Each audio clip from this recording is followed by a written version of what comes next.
Bonjour à tous, on se retrouve aujourd'hui pour une nouvelle vidéo. Ce sera une vidéo où on va réaliser un porte-empreinte imprimé. Pour ce faire, je vais utiliser le programme de Zirconzan Modelir pour les porte-empreintes. On va tout d'abord récupérer son fichier qu'on a au préalable scanné. Donc dans cette vidéo, je ne vais pas vous montrer le scan, mais voilà, on récupère son fichier. Ici, c'est un cas réel. Et voilà, on va réaliser le porte-empreinte ensemble numériquement.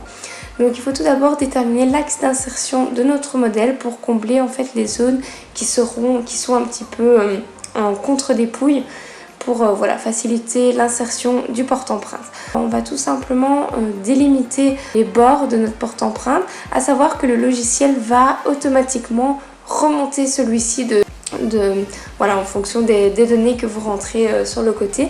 Donc on peut tout choisir, hein, l'épaisseur du porte-empreinte, l'espaceur, voilà, on peut régler plein de données.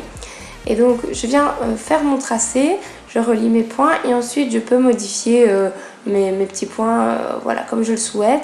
Donc là vous voyez, j'ai bien dégagé les freins, c'est important de bien respecter ça. Voilà, je viens un peu peaufiner le tour de mon porte-empreinte. Ensuite, quand ça me convient, j'applique, je fais appliquer, je vois un petit peu le rendu que ça donne. Vous voyez, j'ai l'espace qui s'est créé automatiquement et il ne me reste plus qu'à faire le manche.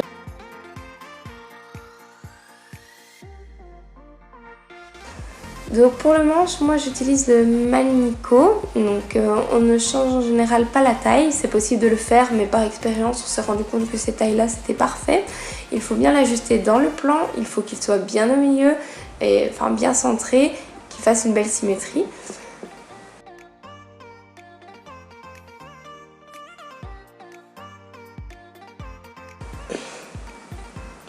Et quand notre manche nous plaît, on peut cliquer sur Merge, ce qui va permettre de souder le manche avec le porte-empreinte. Ensuite, on peut vraiment venir lisser ou rajouter de la matière au niveau de la jonction entre le manche et le porte-empreinte. Alors par expérience, on s'est rendu compte que ce n'était pas nécessaire, mais pour avoir un plus joli fini, un meilleur rendu, on peut le faire. Mais si on ne le fait pas, c'est pas pour autant que le manche va casser, pas du tout. Il restera quand même bien solide. Voilà, ici pour vous montrer, il y a moyen de lisser tout ça, de faire quelque chose de propre.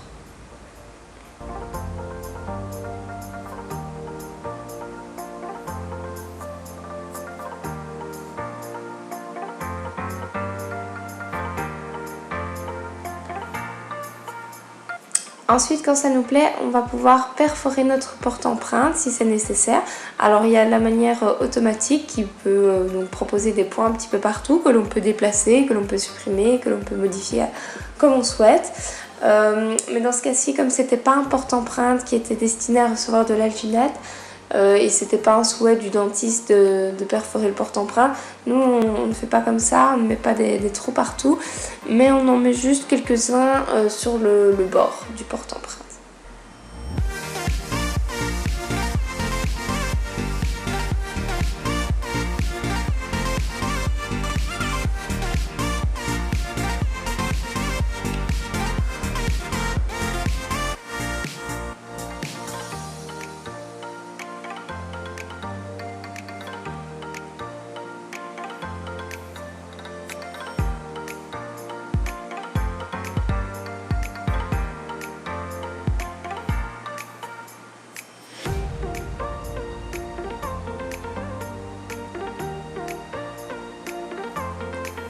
Ensuite, on clique sur suivant quand ça nous convient. Ensuite, c'est une étape super sympa qui permet de personnaliser le porte-empreinte. On peut venir mettre le nom du patient, du dentiste.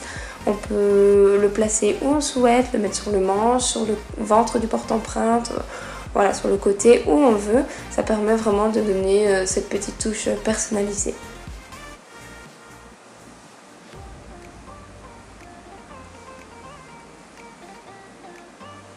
Et voilà, notre porte-empreinte est terminée. Il ne nous reste plus qu'à l'enregistrer, à cliquer sur Finish. Et ensuite, on va pouvoir l'envoyer à la machine qui permet de... Enfin, à l'imprimante 3D tout simplement. Et donc voilà le rendu avec de la résine grise. Donc voilà, j'espère que cette vidéo vous a plu. Je vous fais plein de gros bisous et je vous dis à très bientôt. Ciao ciao tout le monde.